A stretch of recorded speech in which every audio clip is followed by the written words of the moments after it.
My name is Amanda Rudd. I'm the Senior Wellbeing and Engagement Strategist with Motion Connected. Motion Connected is an employee experience and well-being platform. We have a very innovative approach, very easy to use solution that boosts employee engagement, improves our overall health and well-being, while also providing a positive employee experience. So we've all seen the webinars, the case studies, the articles of the Ubers of the world and the Googles and the Targets and the CVS and what they're doing for employee well-being and overall engagement. But those, although very insightful, they can also be disheartening because many of us, I'm sure many of us on the call today, we don't have those same resources. We don't have access to or even have that same budget. We don't have that extra time. So what we're really doing today is to look at and analyze groups just like yours, organizations just like yours, just like Motion Connected, and how they really hone in on those that are thriving and delivering services to keep employees happy, healthy, and engaged. A happy, healthy, and engaged workforce just equals good culture. It does. And I'm not going to say culture of health, and I'm not going to say healthy culture, because that term and that phrase has just been tainted over time, and it doesn't really mean what it was intended to mean, certainly 5 years ago. And we've talked about that in previous webinars. But a happy, healthy, and engaged workforce, happy, healthy, and engaged workplace, it really does equate to good culture. It also boosts retention, productivity, and increases employee satisfaction. And when we're looking at Motion Connected clients that check those 3 boxes, it is absolutely 100% Henderson Brothers.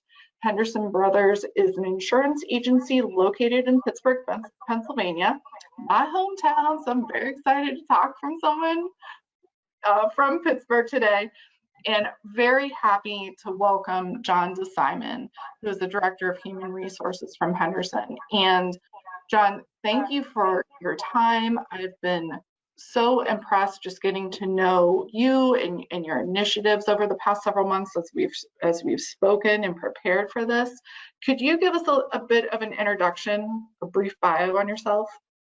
Sure. Good morning, good afternoon, everyone. I'm John DeSimon, the Director of HR here at Henderson Brothers. I've been with this great company for about 7.5 years now. My whole time here, I have been the Director of HR, and up until last year, I was a department of 1. So with about 160, 175 employees throughout the most couple years. So really managing everything from the recruitment, the retention, engagement, events, you name it. If there's other HR people on the call, you know what I'm talking about. We wear many hats, and so it's been a crazy ride the past couple of years, especially. It makes the job harder, but for sure it's been a great learning experience and opportunity for not only myself but everyone that's been working here as well. So yeah, I've been living in Pittsburgh my entire life as well. Went to the University of Pittsburgh. Didn't go for HR, how I'm in HR. That's a whole another different webinar. I'm not sure how I got here, but very happy to be here with the organization and helping out as much as I can. That's awesome. Well, welcome, and we're very happy you're here. And just to note a bit more about Henderson Brothers is that they are a 2020, let me back up. They're a 6-time top workplace award winner, which is awarded by the Pittsburgh Post-Gazette, which is a local newspaper in Pittsburgh that is everyone should know. But also they won in 2020 and 2021 when, you know, the world was chaos. Many organizations were struggling. Not only did Henderson, I shouldn't say thrive, but did well. They strengthened their culture, they boosted employee engagement, they got new business, and maintained a high retention rate. So John, just take us back a bit. What was the priority for Henderson Brothers at the start of the pandemic? I mean, it feels like 1,000 years ago, but only 2.5 years ago, the world shut down. There was a lot of fear of the unknown. There was a lot of concerns for everyone, regardless whether you were a leader, an owner of the company, or an individual contributor. The first and foremost priority for Henderson Brothers was the safety and well-being of, all of our employees. We were worried about our people. I mean, everyone was worried about what was going on. Again, not too sure what the future held. So just that fear, we wanted to calm any type of nerves that we could, calm any concerns, the stability of the company, where they were with their jobs, how they were going to do their jobs in a remote workforce. So really, priority one was really the safety and well-being of our staff, just taking care of them. As simple as asking questions as, how are you? The questions changed from, how's your work going? And then in March of 2020 and so forth, it turned to, how are you doing? What can we help you with? How can we help you? Are you okay at home, right? There's a lot of people, including myself, had, I had 3 little ones under the age of 4 at that time that were running around my house, which was chaotic. There are other individuals that were working remotely and working and living by themselves. So there's also that concern as well. So there's just a lot of concern, and the safety and well-being was definitely a priority. And if that was priority 1A was the safety and well-being of our clients. And it was pretty much a quick change in rhetoric, as much as it was for our employees, as it was for our clients, to ask them, excuse me, how are you? How are things? How can we help? The whole idea of talking insurance, talking renewals, that went out the window. That was not priority. Priority 1 was to make sure that they know that we're there for them, not just from an insurance perspective, but from a perspective of just being a human being. Again, just unsure of what's going on, people, being isolated. We just wanted to make sure that they knew that we were there. In fact, I was just looking at some of old marketing data information. We had a commercial out in, I think, 2018, 2019, with the tagline, "We were there." We were there when the Pittsburgh floods hit. We were there during Snowmageddon. We were there during all these catastrophes. And again, we wanted to be there for our clients and our staff during the pandemic. Mm-hmm. And just to expand upon that, and John, you and I have spoke at length about this, but Henderson Brothers really honed in on where employees were mentally, right? And looking at their overall mental health, social connection, of course, as you mentioned, and that emotional energy. So how did Henderson Brothers really support their employees at the start? Yeah, mental health was nowhere near talked about in 2019 and 2020 as much as it is now. So it's almost like we had to kind of figure it out on our own. Not to say that these services didn't exist, but they certainly weren't being utilized or understood to the full capacity that they needed to be. So as you see on the screen here, we supported our employees in various ways. I think the most prominent one was the visibility of our leadership. On that first week where we had to go full remote when they shut down at least the state of Pennsylvania, and we had to work all remote. We wanted to make sure that leadership had a consistent message, a transparent message, making sure that everyone knew that we're all in this together. They're thinking of us. In fact, the visibility continued week after week. We held what we call State of the Unions here, which at the time we were only really hosting them on a quarterly basis. And those meetings were, if you can imagine, 160 people standing in a lobby, just spilling into other conference rooms and hallways. We would have State of the Unions in person. Well, obviously you couldn't do that. Moving to more of a Zoom approach where we had 165 employees of 165 on a Zoom call listening to Tom Grealish, our president, speak every week to talk about the financial stability of the organization. And it wasn't just that, it could be business updates on retention or growth, or how you can, here's another way to reach out to your clients to make sure that they're okay. Also, it was just nice to have that voice, similar to, I think, Roosevelt's fireside chats, I believe, but just the idea of having that voice to hear, even for 5 minutes, to know that you were still in good shape. We were fortunate enough, we didn't have to make any rough, difficult decisions on furloughs or layoffs, so we were very fortunate there. And again, that's another kudos to the leadership there. So we did support our employees by making sure that they knew, they were in the know of what's going on with our organization. Well, we wanted to also know we wanted to be in the know, we being leaders, we wanted to be in the know of what's going on with our staff as well. And so you'll see there, we asked for a lot of feedback, especially in 2020 and 2021. and even still to this day, we're doing surveys. So we're surveying employees at least, once a year was probably the minimum in the past. We were doing very quick pulse surveys, maybe just a quick email, maybe Tom would mention in the State of the Union to reach out to managers and tell them one concern that you're working on. It just depended, but we wanted to hear from our staff, what they were thinking. I'll probably mention it 30 times, the idea of communication here being a two-way street. So we wanted to make sure leadership was present, but we also wanted to make sure that our employees had a chance to voice their concerns, and not necessarily just from a work perspective, but a personal perspective, a health perspective. So we did surveys. We used our one-on-ones, we call, which is more of a manager-employee discussion on their work and their goals throughout the quarter or throughout the year. We use that as another avenue to have managers ask, okay, how can I support you? How can I help you as an employee do your job and not lose your mind sitting in your home office for months on end? In 2021, we also completed some focus groups to find out, is our remote work strategy working at the time, or our hybrid work strategy? What's not working? What can we do better? So really get into that discussion. The idea here is it's not just to engage our employees. We truly have a concern to care about what our employees are thinking. It's the only way that we're going to grow as an organization, as one organization, is to hear from as many people as possible. So we surveyed our employees to no end through various channels. As you see there, flexibility is probably the biggest one that I'm going to highlight on right now. The fact that, for those that may not know, the insurance industry, probably around May or June of 2020, was considered an essential industry in which we can actually go back into the office and work, barring any maybe type of state compliance regarding any type of percentage of people in the building.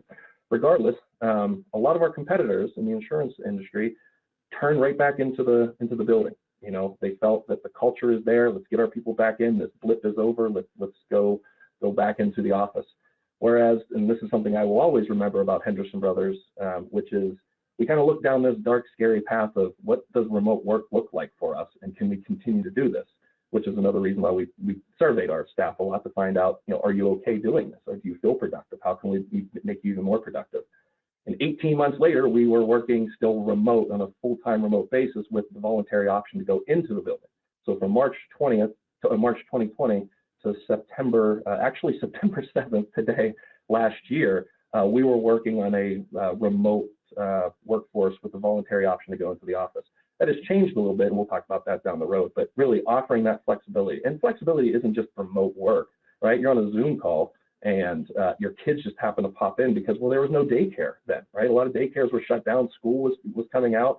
The kids couldn't go anywhere, So just having that understanding that, probably in 2017 on a Zoom call, you'd probably get reprimanded, if not written up, if you have your child in a room. And now it was just, hey, it's understood. It's just one of those things that we just had to live with and deal with at the time.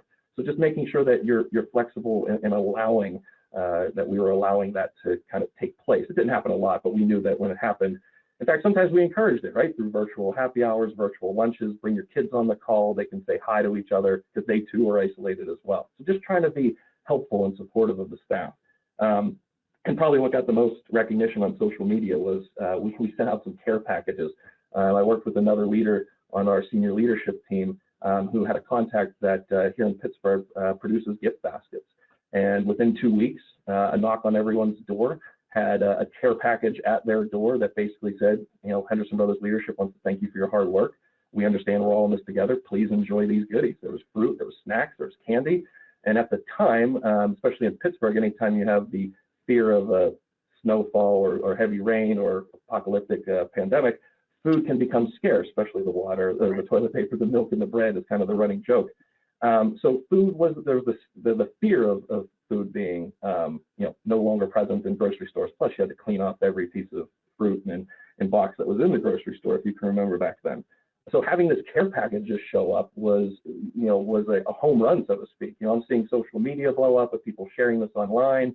People are sending messages of thanks to leadership and myself. It was just a great feeling of belonging and knowing that, staff realize that the employees, the leadership does care about them. So I think that was also a home run. So that's how we supported them in the early stages and continuing into the pandemic. We did a few more care packages, but really out of the gate, that was a great win for Henderson Brothers and its engagement. Well, and two things that strike me. Number one, that really brought me back. And those, it wasn't that long ago, and there were so many fears, you know. And so I think that's something collectively that we're all still maybe working through. But also these lessons and all of these boxes really contribute to a successful organization, a good culture, and one that truly values their employees and is doing the right thing by their employees. Yeah, I would agree. We try to, right? And the only way you're going to figure that out is if you talk with those employees to find out what it is we can help support them with. And through some of the pulse surveys, obviously the health was a big concern, and some of the other aspects too, you know. But yeah, I completely agree with you on what you mentioned there.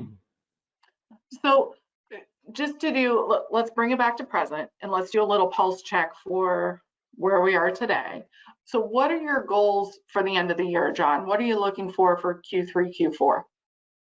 Well, and I will bring it back to the present, but this coming up Q3, Q4 of last year, especially in Pittsburgh, the new variant hit and the cases spiked. And as an abundance of caution, Henderson Brothers from September 7th, as I mentioned last year, up until about November or so, we were working in a kind of mandatory come in the office 3 days a week, pick which days you want, but stick to that schedule. And then in November, when we saw the cases really spiking, we asked employees out of an abundance of caution to just work from home again, come in the office if you feel that you need to, but again, enjoying the holidays, you know, without hopefully getting sick from any Henderson Brothers employee. That was the big concern. On our watch, we didn't want any Henderson Brothers employee giving another Henderson Brothers employee COVID, especially when we have the means to working remotely. That was the biggest concern. So looking ahead this year, will we see a spike? I don't know, but that's something that we're going to be looking at. So a goal here is to continue to evaluate our remote work schedule, or remote or hybrid work arrangement. What it is right now, I guess I can tell everyone. So we are a hybrid work environment. After a few pivoting moments where we got it wrong sometimes, or we didn't evolve quickly enough, I think we got right to the sweet spot where on the prior slide that the managers decide what's best for the team. So our in-office schedule is now based off of purpose, not policy. It's an in-office schedule based on value add. So instead of coming into the office to do 6 Zoom calls, more than likely you're going to work with your manager. You're going to come to some agreement on, you know, possibly the team comes in every Wednesday and then another day a week. Maybe it's every quarter, maybe it's every month. Sometimes it's 4 days a week. It literally just depends on the team and the agreement with the employee. Some employees love being in here 5 days. Absolutely, we encourage that. Other employees want to work with the team to find the right cadence of in-office and out-office work. Great, we want them to express that as well. So that's right now where we found a pretty good field goal post between 3 days a week, mandatory, and come in when you please. I feel like we kind of right in that middle right now, and it's working really well. And so we're going to keep evaluating that. And we're also going to keep evaluating the health of our employees too. Right now, our wellness program wraps up in November. Obviously, I'm always going to be looking for more participation in the program, as we know that healthy choices can turn into healthy habits, possibly healthier employees as well. So another goal here is making sure that we increase any type of participation we can in the waning months of our wellness program, which usually lasts and does last this year from July until November. And then, of course, my standard role with the recruitment and attraction, making sure that we hire the right people to hit those strong growth goals that we have and have had since 2020, which is wild. We put on some aggressive goals on ourselves that year, and sure enough, the pandemic hit, and we haven't strayed from those goals, which is just miraculous, and a testament to the leadership and all the employees here. So yeah, I would say those are some of the goals we're going to wrap up here, is hopefully bring in the right amount of staff at the right time and keep those staff happy and healthy. That's awesome. And you're continuously evolving and pivoting, but also based on employee feedback and response. Absolutely. Yeah, that communication, that two-way street needs to continue. It really does. If it's one-sided where management is directing, and it is their right to do so, right? They're managers, but if you're not listening to the feedback of your employees, that's fine. It's your company. But at the same point, leaders just need to understand what that consequence could be. You might have more turnover than you'd like, less attraction than you like, or not. There might still be those individuals out there that very much appreciate being in the office every day. For sure, for sure. So can you touch on just any current struggles? Well, current struggles, I don't know, from an HR person, there's probably other HR people on the call that may agree or disagree, but I think the current struggles of 2022 are still the same struggles of 2019 and prior to that. It's still finding great talent. It's still keeping great talent. It's still growing great talent, and it's still engaging all of our staff.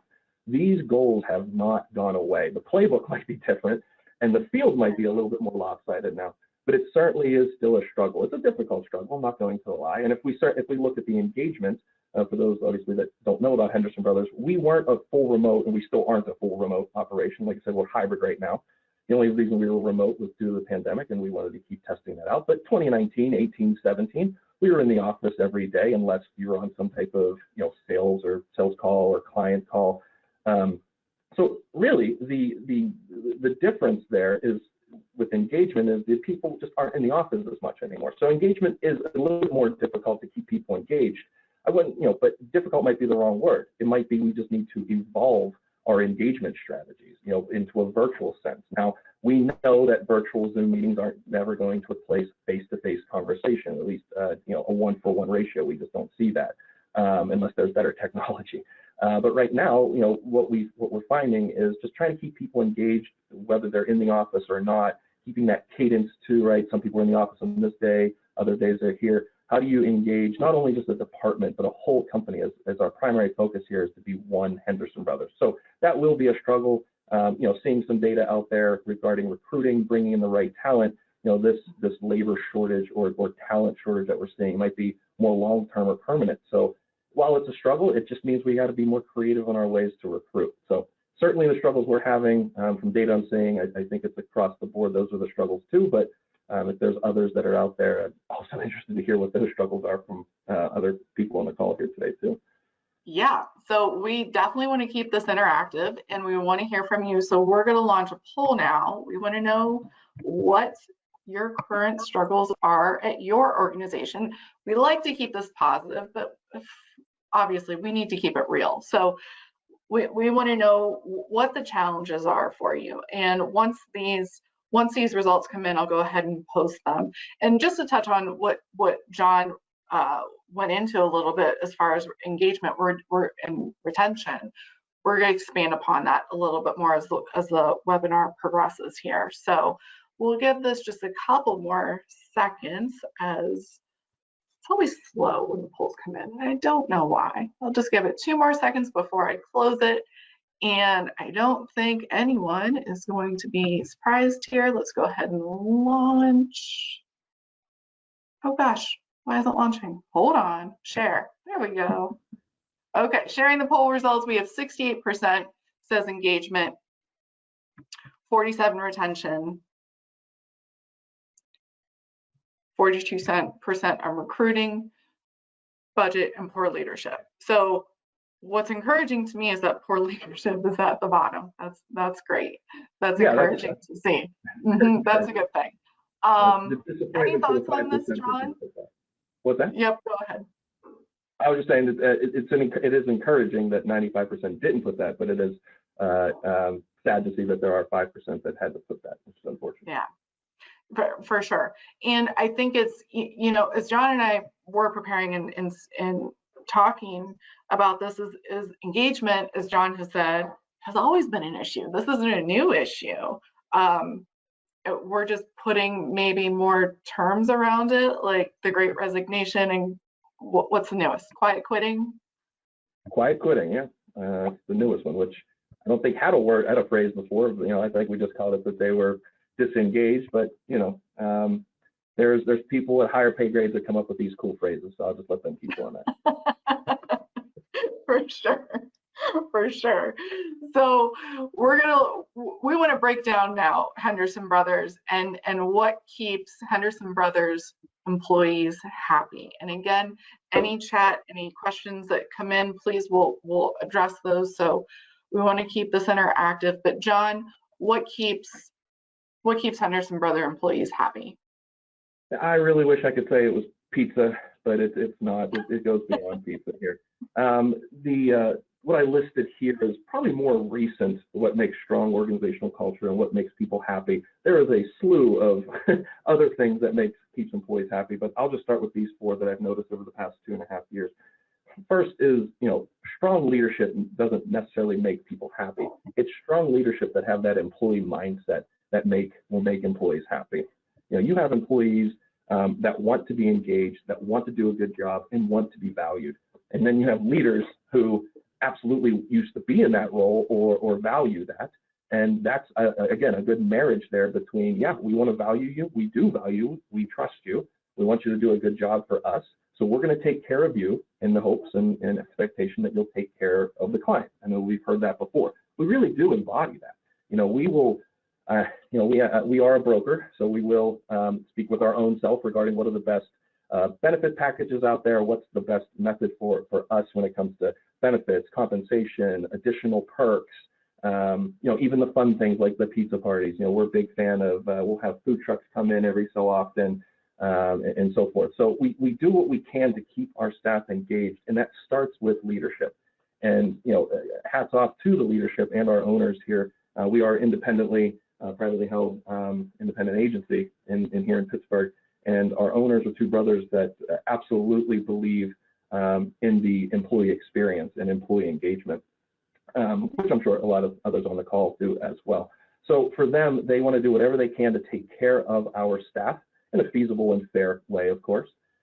So when you have that leadership, and they provide the great vision and the direction for the organization, but they also are active listeners. And so I don't do these surveys just to do surveys. They want to see that data. They want to see what's the new trend that our employees are saying.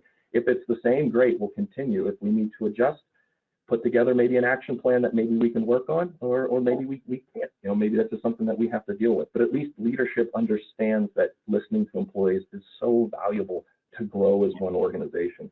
And I think with employees seeing that they listen to us, they value our opinion, and it doesn't hurt to have some perks every so often with some unique benefits that we offer, that keeps them happy. And not only just the leadership, but investing in our next leaders. We love, we throw around the word perpetuation here. We want to make sure that we stay an independent agency. And in order to do that, we need strong leaders now that can build into eventually even stronger upper management and so forth. So we're always looking not only just to hire, I need an account manager now. We want to hire not only find the account manager now, but can that person be a supervisor in 5 years? Can that person maybe take on the department in 10 or 15 years or so forth? So it's not just to hire for the position, it's to hire for the growth as well. The only way you're going to find that, obviously, again, as I mentioned before, communication, two-way street in the interview process. What are these people looking for? Do they just want to stay as an account manager for their days? That's perfect, because we need those people too. But we also want to make sure that we're building opportunities for those to grow into leadership roles to take us to the next 125 years, as we just celebrated a couple years ago. And we're actually coming up on 130 here. So when you talk about investment in leadership development, we do work with a talent development, executive coaching, leadership organization, also based in Pittsburgh. But they work in tandem with us. They are a partner of ours to really determine the next wave of supervisors, getting them the proper training that they need at the right time. And coming in next year, we're going to be really revamping the training module for these managers as well. And again, growing your staff, keeping your staff engaged, and knowing that, hey, we have a plan for you. It's not just to stay in this role, I think is helping with the happy factor, so to speak. Trust is very important. I mentioned already, you need employees to trust leadership. You need leadership to actually have that perception of trust. And one of the times that we pivoted was actually just most recently this year in March, when we went back to the 3-day in the office. I think there was a lot of too much pivoting going on, and the idea was, hey, we want you back in the office now that you can, we want you to be re-engaged with your staff. We don't have to worry about Zoom meetings anymore because Zoom fatigue is clearly a thing. So hey, you don't have to worry about Zoom. Come in the office 3 days a week. Well, we noticed there was a lot of dissatisfaction through our one-on-ones and through some pulse surveys. And then we did a focus group, and upper management did their stuff as well. And we found out that there was really just a big miscommunication. Staff really felt that their leaders no longer trusted them, right? The idea was, we were kind of hamstringed by our success in 2020, where we just had people working remotely for 18 months, and then all of a sudden we tell them, you need to be in here 3 days. Well, that was the perception. You don't trust me anymore. And leadership said, uh-oh, we hear you. And I think the actual phrase was, we hear you, and we're going to go to work on this. And it really just was a miscommunication where trust was, there was a lack of perception of trust. The trust was reinstated when we came up with this new, this shift in our remote work agreement that really has people coming in based off of the manager and the department's needs. We will find out if this has worked. We've only been 5 months in this the shift in the remote work agreement approach, with the managers kind of leading the call in the departments, but hopefully we'll be serving, I assume we'll be surveying them at the end of the year, if not early next year, to see how that's going. Finally, and this probably should have been first, our core anchor values. So our values are ingrained in everything that I do, and we're talking about strategic planning, we're talking about recruiting, the operations. Everything is just built off the foundation of our core values, which are service, kindness, teamwork, and integrity. And those four are just, well, number one, it makes it, an employee is happy when they easily embody these values. When you have to, when you're not really and I don't want to say team player, there are great individual players out there that just love to work on their own, and they're very successful. They might not be as successful at Henderson Brothers, or it might just be more of a stretch. It takes more energy for them to be a team player here, because they will rather just do their work on their own. That's fine, but again, each culture is different, and with ours, service, a commitment to teamwork, commitment to kindness, and certainly a commitment to integrity is what we value. And it starts at the recruiting process. It's part of our behavioral interviewing process. There's that culture fit that we're looking for based off of those four values, almost those four values alone. Obviously you need the proficiency to be, technically component at your job, or strong at your job at the technical aspects of it, regardless of the industry. But it's the core values that are behind it that are really working the mechanism to be a strong employee. And so when you have a staff that really embody the values, and they don't really have to reach, right, to being kind, to being, focused on service, it's a really easier place to work at than it is if you don't agree with the values. And that's, again, not a recruiting, this is not a recruiting webinar, but certainly would recommend those that are looking for a new job to certainly make sure that their values align with the organization. It makes it a much easier switch to your next organization. Absolutely, and that even plays into your motto and expecting an expert, being an expert in your field, but also how that relates to those core values and what that means. It does. Expect an expert. It was here before my time, so more than 8 years, probably about 15 years back. This motto has been here. Expect an expert really does, and we kind of put our target on the back if you think about it, right? Henderson Brothers, expect an expert. So if we're not providing expert service, that tagline has been maybe thrown in our face a time or two, but we obviously look to correct as soon as we can. One thing that we'll do with some new hire onboarding meetings that we'll do is when Tom or Dan Grealish will speak to the new hires, they'll tell them three things. Here, we want you to have fun. We want you to, anytime that you make a mistake, quickly, bring it to either your supervisor or quickly address it with the client. Don't hide, don't shy away from it. Just, steer into the skid, so to speak. It'll be better for you in the long run. And the third thing relating to this motto is try and be an expert at one thing in this organization. And so by that phrase, you have 163 experts at 63 different things. Makes for a great organization. I've been here 7.5 years. I don't know what my expertise is yet, but hopefully in the next 7.5 years, I'll figure it out. All right. So we want to hear from you with our next poll, and want to know, we're wrapping. What's crazy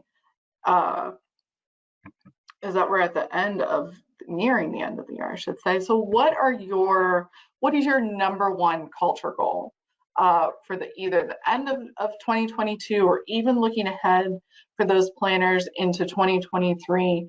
What is your number one goal at your organization? For this poll, you can only choose one. So let's let this go for a couple seconds, and then we'll jump in. We looked at what it takes to keep employees happy at Henderson Brothers. Next up, we're going to look at what it takes to keep employees healthy, because they definitely go hand in hand, as many of us know, For sure. Okay, I'm going to close this out and go ahead and share the results. And we're looking at number one culture goal for next year or end of this year is improving communications and boost morale. So that's interesting, boosting morale. That's higher than I thought it would be, as well as increasing engagement. Okay. John, any thoughts on this? Is this surprising? No, I mean, all three of those, in my opinion, are a tandem, in my opinion. Improving communications completely, well, I agree with all three of them, all five of them really, but if we had to focus on one, yeah, we need to be communicating better as an organization, personally with Henderson Brothers here. It's not that we don't do a great job, but we can do better, more focused on our cross-departmental interaction, cross-departmental communication. We need to stop siloing each department, each discipline, and really have one Henderson Brothers is what we're focusing on. So I did not participate in this, but I would have probably put the improvement of communications. And again, it's not to say that they're bad, but they can always be better.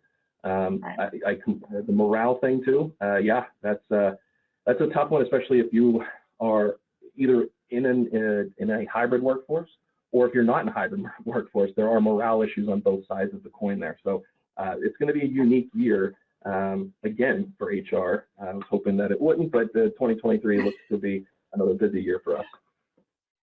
For sure. I do not envy those in the HR role for the past 3 years and continuing. It's going to be, I agree, it's going to be a challenge.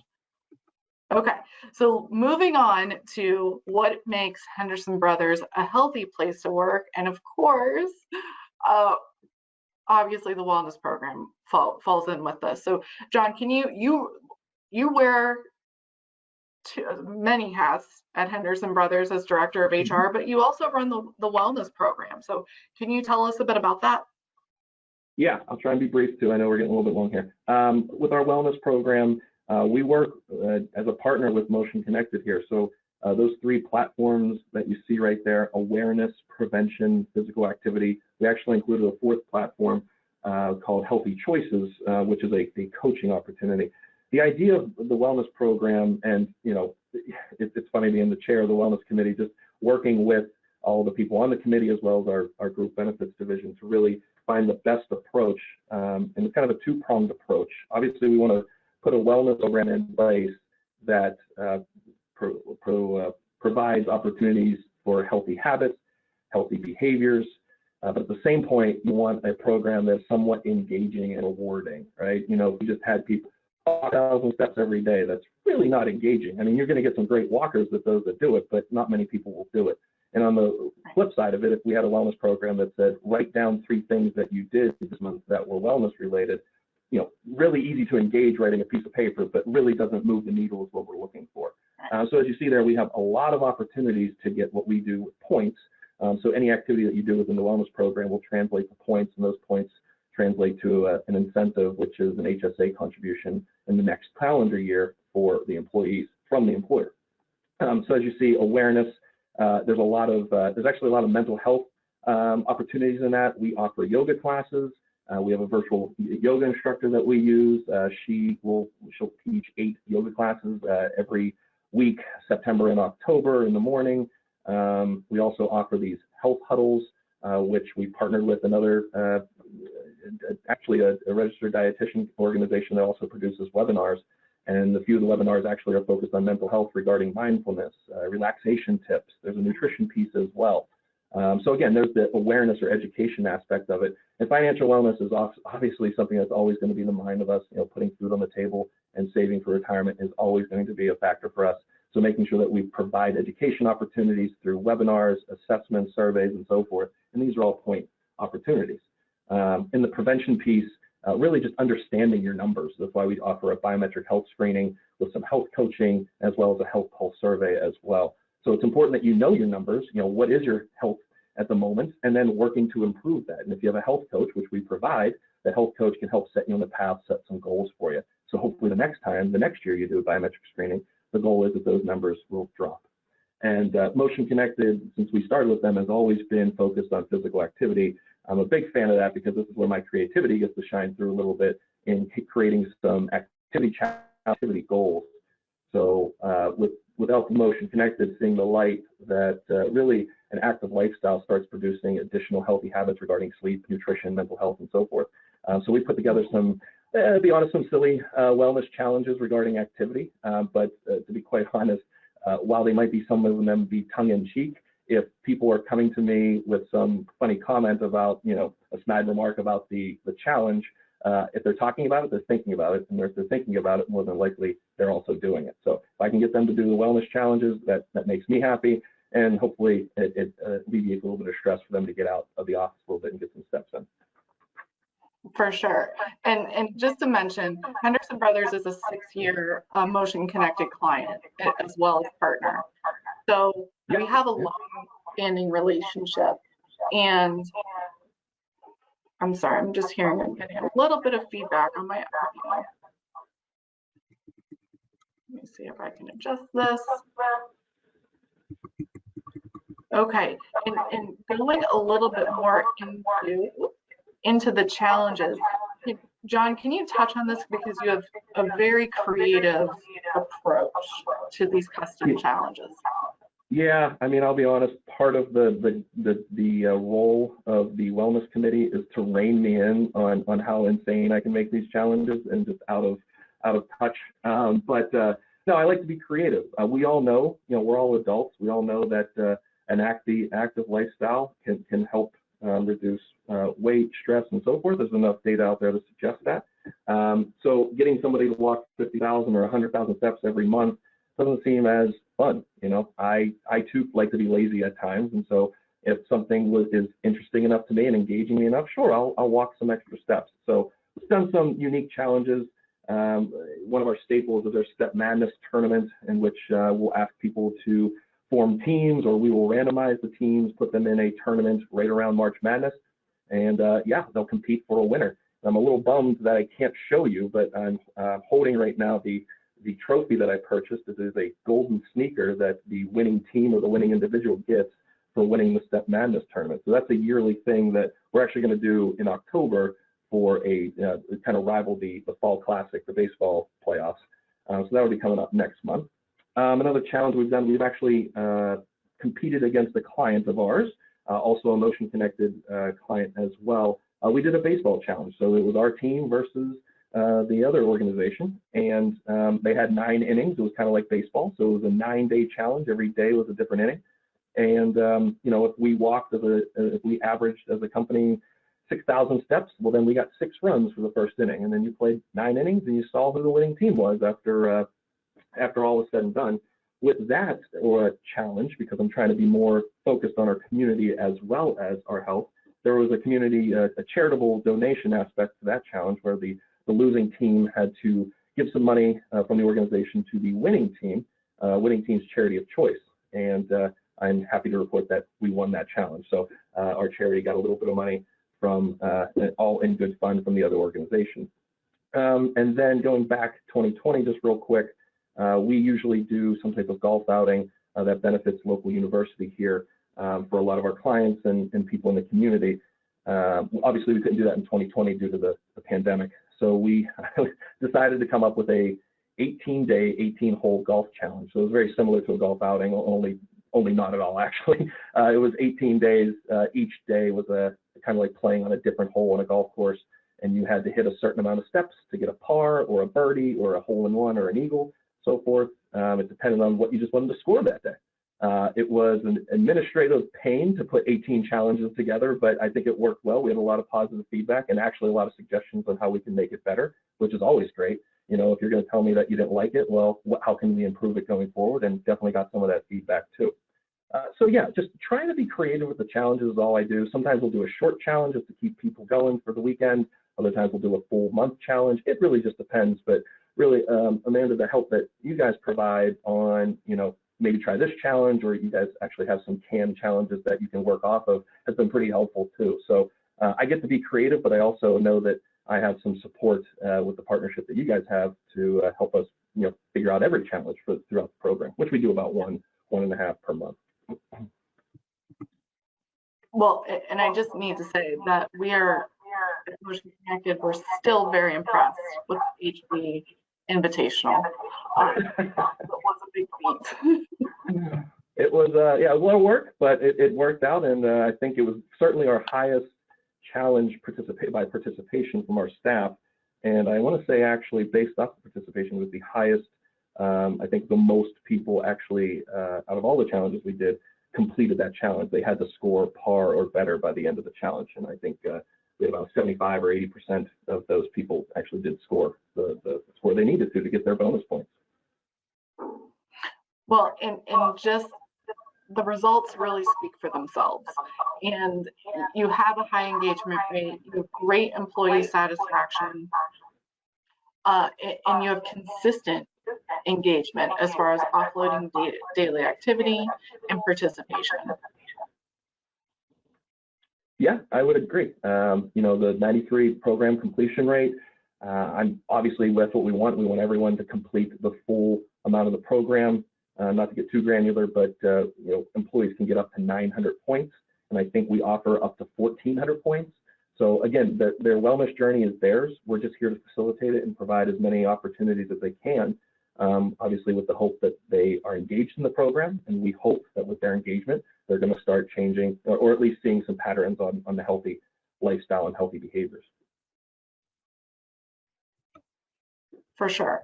So what are looking ahead into next year, what are your program goals for the wellness initiatives looking into the future? Well, what's probably a lot of the same. You know, I think we found a pretty good strategy here with the education, with the prevention, and with the activity. We might, you know, we always look to tweak a little bit, but we feel that we found the right amount of opportunities for staff to be engaged into the program.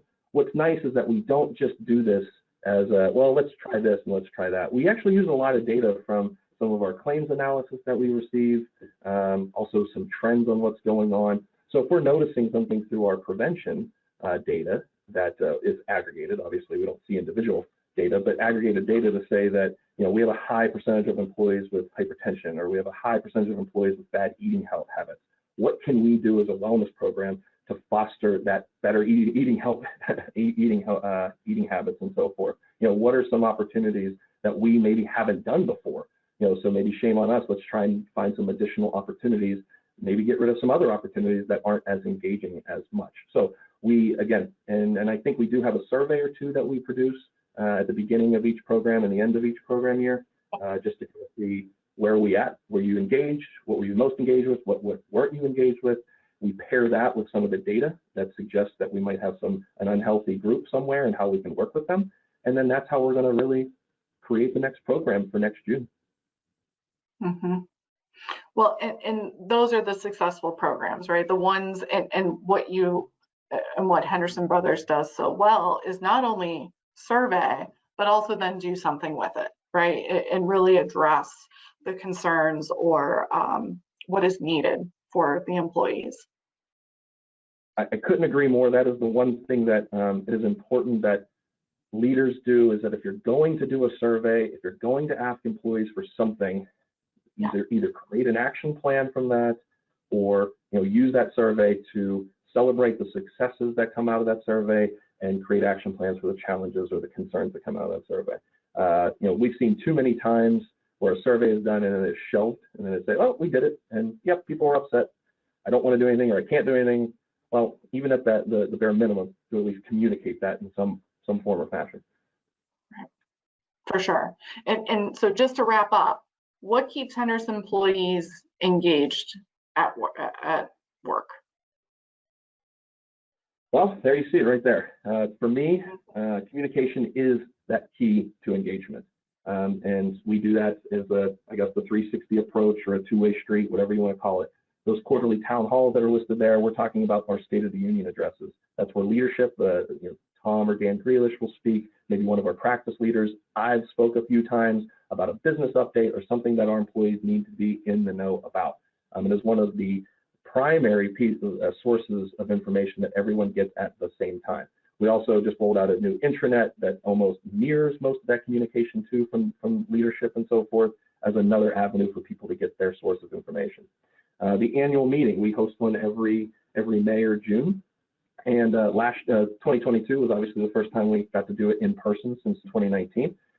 Another avenue where leadership and managers, it's not just upper management, it's additional managers that are speaking on behalf of either a strategic plan where we're moving for our growth goals, our retention strategy, announcing and recognizing our top salespeople, our top client service people, our top employee that is voted by our other employees, which we call an employee choice award.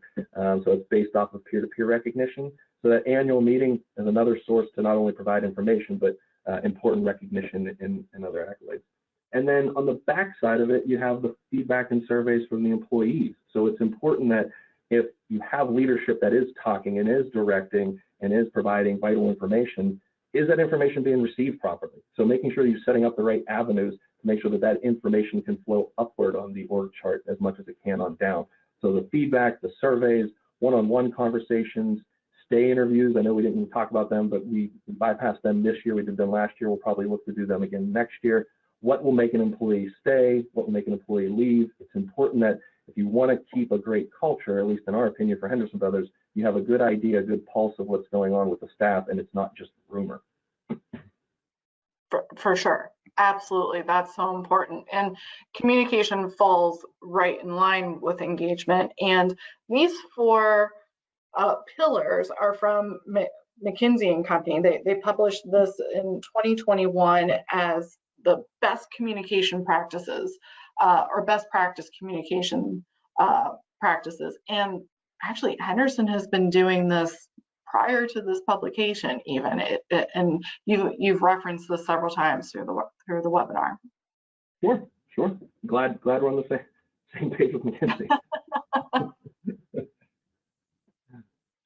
Okay, and then just to wrap up with time, so I don't want to take too much time away from any questions. Can you touch on retention? You have this high retention rate. How do you maintain it? Well, yeah, we have a pretty low turnover rate, high retention rate. I think, again, I feel a little spoiled being at this organization, living in the great reshuffle, the great resignation, and currently our turnover rate for this year is right around 6%. But it's always been between 6 and 9% since I've been here. Very low turnover. And again, I think it goes back to a lot of the slides that we touched on, but to make it, higher level, we treat adults like adults. And we let managers manage, and we try to be as flexible as we can. We try to be as fair as we can. We know we're not always going to get it right, and that's another aspect, I think, treating people like adults, that we're going to make mistakes, and we might not be seeing the whole picture there, but we certainly take opportunities to evolve and learn from those mistakes and try to be better every time that we're coming out with a new initiative or a new policy or so forth. So when it comes to retention, I think the name that Henderson Brothers has for countless years is so easy for me as a recruiting person professional to go out there and find great talent, because Henderson Brothers has a great name in our market. That helps with the retention too, but it didn't just happen. It's taken lots of years, lots of different strategies, initiatives, lots of pivots to get to where we are now, or even in a time where people are leaving left and right, Henderson Brothers turnover still stays strong. And like I said, we treat the adults like adults, and if they're not acting like adults, there's performance management for that reason. But if they are doing their job, which most of them do, we let them go. And again, it's not a hard concept. It seems, I know I'm very much maybe trivializing it, but it's very much an easy to understand policy, but it does take a lot of work to get to that level. I believe. I have worked in other organizations where you're not treated like an adult, and it would take years to get that culture up to where we're at now. So it's definitely, culture is not a one-day fix for sure. Absolutely. And so we have one last poll, and if anyone needs to go, please know that you'll receive a copy of this webinar and a copy of the slides. So we're just going to wrap up with this last poll. And what do you find? What's your biggest struggle right now with employee engagement? Is it lack of leadership support, turnover, burnout? communication gaps. Again, communication has always been something to work on for sure, because it's hard. It's hard Absolutely. for a negative work environment. All right, I'm going to give this just 5 more seconds. Okay, let's go ahead and share these results. So coming in at the top, burnout stress continues to be, yeah, we're all still feeling it, right? And it's not even still feeling it. It just feels different. Every day is, you know, another mountain to climb at times. Communication gaps, and then negative work environment and turnover. Again, we got great leadership on this webinar, so that's great. Wonderful. Okay, just to Amanda, wrap up. Speaking of using surveys, not to just shelf them, an idea, I mean, burnout and stress, I would love to hear a webinar on someone that is managing burnout and stress at an exceptional level. I think that'd be another great webinar to hear from other people. Oh my gosh, yes. And I have not seen one or seen valid examples yet. I think everyone's still trying to figure that out, right? For their population. Yeah. That's pretty interesting. I can't do that one. I'm still dealing with burnout personally, and as well as our staff, but we're trying. We're certainly trying. Yeah, for sure. So just to start wrapping up, and if you have any questions, please drop them into the question box or the chat box. What role has Motion Connected played into this great, amazing culture that Henderson Brothers has? I mean, you know, Motion Connected has been a partner. You know, you're not just a tool, you're not just a website, a partner through and through, not only for the HR individual, but myself, you know, as the point of contact, but also for all of us at the organization. You know, we have that tool, we have the scorecard, but there's a lot of support that comes with Motion Connected to help. It's not just the retroactive or the reactive, hey, this isn't working. It's more of the, here's how we can support you through education, through a lot of the newsletters that you offer, a lot of tips, tricks on how to maintain a healthy lifestyle, which obviously is what we mainly partner Motion Connected with, because you guys are so strong at that. So, you know, in the overall results, you've been a partner, you know, and just as a tool, you know, partner and a tool, you know, it is a great tool, but just like any tool, you know, it has to be used the right way. And I feel like we found the right cadence with our scorecard, our challenges, and the additional material that you provide for education purposes. Awesome. That's great to hear. So just to wrap up, Henderson Brothers and their happy, healthy, and engaged approach, extremely strong leadership, strong mission, anchors core values, very robust culture. They truly care and value their employees, and transparent and consistent communication. So John, last question for you. What tips do you have for organizations to go from a good or an okay culture and to really ramp it up? Sure, and I do apologize, we are past time, so if anyone's still on the call, gold star to you. Any tips to go from good to great? Just I guess a few, and they've already been mentioned here at length, but communication to staff. You know, it is important that if you're going to make any type of change, because initially, right, in theory, if you're going to go from a good organization to a great organization, you're going to have to make some changes. You have to make, you know, you can't do the same thing and expect a different result. So what can you do differently? Well, it's important that you understand that this is a communal effort that the whole organization needs to turn to from good to great. So you can do that through, again, as I mentioned, we survey a lot, very frequently. I don't want to say weekly or anything like that, but you're surveying through various channels. That could be an actual survey through email. That could just be a link to a survey. That can be a suggestion box, one-on-one meetings with managers, department suggestion meetings, happy hours, right? There's lots of additional opportunities than just asking for a survey and then taking the data. You know, there's a lot of opportunities where you want to find out, what do you need? What are your expectations? You know, where do you find that you're struggling? Where can we help?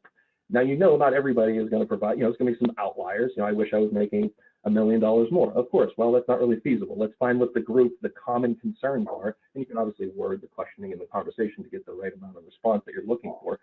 But it's important if tip one is to make sure that you are listening to your staff. Step 1A is making sure that you're acting on those common concerns that are feasible, of course. Not everything is feasible. Some of you, unfortunately, can't work remotely. I understand that. So what are some additional ways that you can offer flexibility? And that would be really tip 2, after you are listening and you're acting upon it, it doesn't just have to be flexibility. I would say tip 2 is if you can consider flexibility. From what I'm seeing right now with all the interviewing that we're doing, we're seeing more response when people are saying, yeah, I'm open to a flexible work schedule, whether that's working hybrid, working remote, maybe the core, working within the core hours, but starting earlier to leave earlier or starting later to leave later. Job sharing, part-time, reduction in hours if that's an opportunity for you. Find different ways other than the I want to work remote every day. We know that not every organization, including ours, can't really do that. We're not going to be, as we say sometimes, a virtual company. But we are going to be a company that really does value flexibility any way that we can, as long as the client's needs are being met. So that would be tip 2. Tip 3, if you heard my quirkiness, be creative. HR is not a fun, it's not a glamorous role. So try and be creative in the aspect, whether it's wellness, whether it's additional perks that you can offer. 4 years ago, not many companies, I think less than 5% of companies were offering student loan relief within their organization, and we did that back in 2018. It was a gamble, it was a risk, but it was very creative. It was something that we were doing. There was an initiative in place, and we thought this was a great benefit as a retention and attraction tool, and sure enough, it was. So just kind of be creative. What's out there, look out there, do a lot of research, come up with your own ideas. We're all adults and professionals. We all have our own uniqueness. The worst somebody's going to tell you is no, if you are being creative, to try to go from good to great, because that's what's going to move the needle, being a little bit different, a little bit outside the box. And I'd say wrapping that all up, understanding that if, again, you're going to go good to great, you have to make changes, you have to do different things. Don't be so hard on yourself. You're a human, I'm a human, your leaderships are humans, I think. You're going to make mistakes. Leadership's going to make mistakes. The ones that are really great at making a great culture are the ones that realize when a decision they made or a direction they went was the wrong direction, and pivoting as quickly as you can. In other words, make sure you have a plan B in place too, or at least, especially if you're not a big risk taker like myself, like, okay, we can do this, but we need to put in place that we can shut it down or we can quickly adjust if we need to. So don't be so hard on yourself, but try and be creative, make some waves in your organization. And like I said, have that backup plan just in case things do go haywire, and you'll keep finding progression in through that evolvement of what you're going through to hopefully become a great culture. You summed it all up. That was amazing. John, thank you so much. Thank you so much. For everyone still on, if you have a question, go ahead and drop it in. John, there are so many just really great nuggets in this webinar, and I thank you for your time, for your effort, and for being so prepared, because this was truly wonderful. Thank you everyone for attending. Thank you for tuning in. Everyone will receive a copy of the slides as well as a recording of the webinar. If you have any questions about Motion Connected, please feel free to reach out anytime, and we will see you back here in October. All right, thanks everyone. Have a great afternoon. Thank you everyone. Thank you, Amanda, for putting this together. Really appreciate it. Thanks, John. Bye.